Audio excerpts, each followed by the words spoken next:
When I heard that he played the drums back in high school, I got ridiculously excited and went around bragging about it like a fool. I even found myself getting fluttery over something as trivial as the way he checked the time on his Apple Watch, to the point where I joked that my ideal type was a man who wears an Apple Watch.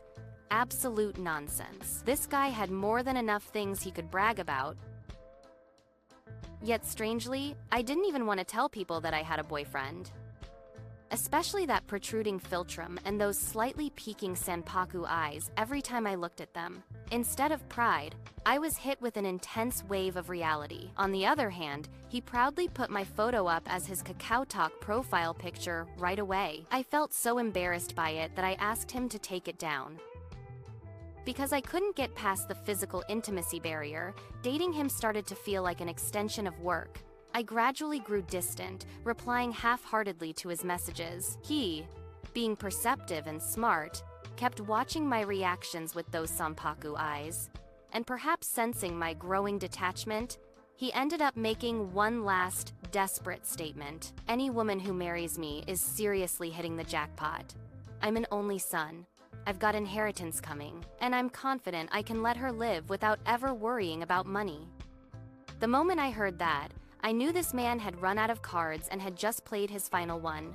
Money. I became certain that living with him and having physical intimacy would feel like something I'd need to be paid to endure. I already knew that my most primal female instincts were rejecting him entirely, so without hesitation, I said we should break up and walked away. Now, I'm happily married to someone else.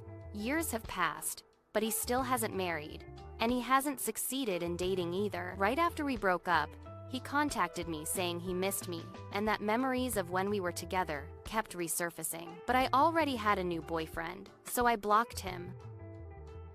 What annoyed me even more was how he went around showing my photo to people, introducing me as his ex-girlfriend, talking about how much he missed me as if dating me was some kind of achievement. I hated that so much. I had absolutely no special memories with you. What on earth was so good for you?